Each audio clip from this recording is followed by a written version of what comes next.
السلام علیکم ورحمۃ اللہ وبرکاتہ۔ آج کی حدیث ہے، قال رسول اللہ صلی اللہ علیہ وسلم کلکم راع وکلکم مسئول عن رعیتہ، او کما قال علیہ الصلاۃ والسلام۔ حضور صلی اللہ علیہ وسلم نے فرمایا کہ تم سب کے سب راعی ہو اور تم سے اپنی رعیت کے بارے میں سوال کیا جائے گا۔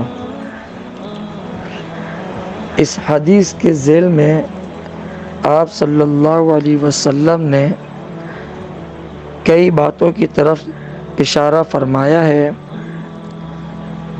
سب سے پہلے یہ فرمایا کہ تم راعی مطلب تم نگران ہو، تم سربراہ ہو۔ یہ ان لوگوں کے لیے خطاب ہے جو کسی جگہ کے، گھر ہے، دفتر ہے، فیکٹری ہے، یا کہیں اور کسی جگہ کے، اسی طرح کسی گروپ کے، کسی جو ہے وہ پارٹی کے، اور اسی طریقے سے کسی جو ہے وہ کمیونٹی کے۔ تو غرض ہر وہ شخص جو کہ نگران ہے، سربراہ ہے، اس کا ذمہ دار ہے۔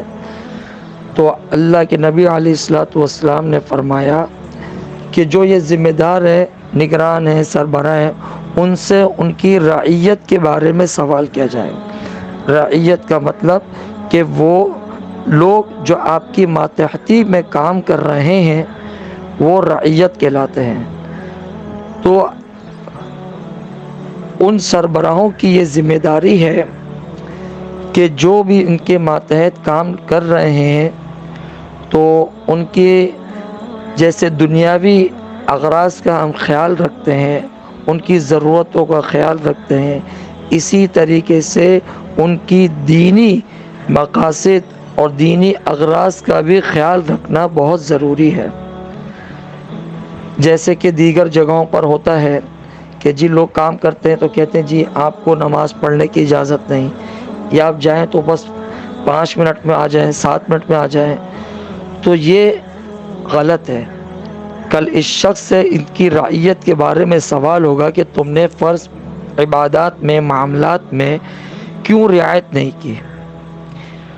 اسی طریقے سے گھر میں والدین ہیں، بڑے ہیں، اولاد ان کی ماتحتی میں ہیں، اسی طرح اولاد ہیں، اولاد کی اولادیں، یا پھر بھائیوں کے بچے جو ان کی ماتحتی میں ہیں، تو ان کے اس گھر کے سربراہ، ان والدین کی یہ ذمہ داری ہے کہ ان کی دینی فکر کرے اور نمازوں کے اوقات اور دیگر دینی چیزوں کے بارے میں ان کو جو ہے وہ دعوت دیتے رہیں، ان کی اصلاح کی فکر کرتے رہیں، اور ان کو نیک کاموں کا حکم کرتے رہیں، اور ان کو نیک کام سکھاتے رہیں۔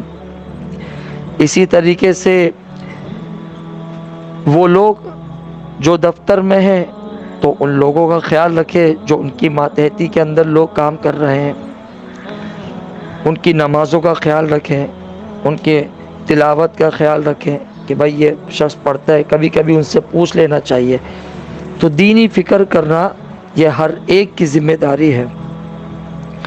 اسی طریقے سے کسی کمیونٹی کے، اسی طریقے سے جو ہے وہ کسی جیسے سندھ وغیرہ میں جو ہے وہ گروہ کے امیر ہوتے ہیں، جرگے کے امیر ہوتے ہیں، تو ان سب کی یہ ذمہ داری ہوتی ہے کہ اپنے ماتحتوں کا خیال رکھیں اور ان کی دنیاوی اغراض کے ساتھ ساتھ دینی فکر بھی کرے، دینی اصلاح کی فکر کرے، اور دین کے لیے ان کو تیار کرتے رہیں، ہر اعتبار سے ان کو مسائل سکھاتے رہیں، اور ان سے اس کی پوچھ گچھ کرتے رہیں کہ جی آپ کی نمازیں ہو رہی ہیں، اور آپ کی تلاوت ہو رہی ہے، اور ذکر و اذکار کا اہتمام ہو رہا ہے۔ اسی طریقے سے رمضان المبارک کا اگر مہینہ ہے تو ان سے فرض روزوں کے بارے میں سوال کریں، اور اسی طریقے سے جب قربانی کا وقت آئے تو ان سے پوچھ لیں، ان کو سکھائیں، ان کو مسئلہ بتائیں کہ جی کن کن لوگوں پر قربانی واجب ہوتی ہے، تو کیا جو جن پر واجب ہے وہ کر رہے ہیں کہ نہیں کر رہے. تو یہ سربراہ اور نگران کی ذمہ داری ہے کہ اپنے ماتحتوں کی دینی فکر کرے، ان کا خیال رکھے. اسی طریقے سے گھروں میں جو کام کرنے والی آتی ہیں خادمہ، تو گھر کی خواتین ان کا خیال رکھے اور ان کے ساتھ رعایت رکھے. اس حدیث کے پہلو میں ایک بات یہ بھی ہے کہ ان کے ساتھ رمضان المبارک جیسے مہینے میں نرمی اور شفقت سے پیش آئے، کہ اپنے کام والوں کا بوجھ تھوڑا ہلکا کر دیں، ان کے کام میں کچھ کمی کر دیں، تھوڑا ان کے ساتھ رعایت والا معاملہ فرمائیں. تو فرماتے ہیں اللہ کے نبی علیہ الصلوۃ والسلام نے فرمایا کہ ایسے شخص کی اللہ تعالیٰ مغفرت فرما دیتے ہیں.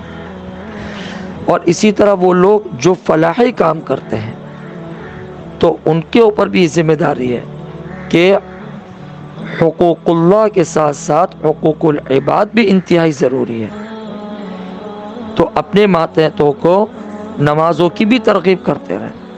یہ نہیں کہ صرف فلاحی کام کو اتنی ترجیح دی کہ حقوق اللہ کو ہم نے چھوڑ دیا، اور حقوق اللہ میں سے بھی فرض عبادات کو ہم نے ترک کر دیا، اور ہم نے اگر اس کی جماعت ترک کر دی تو یہ بہت بڑا گناہ ہے.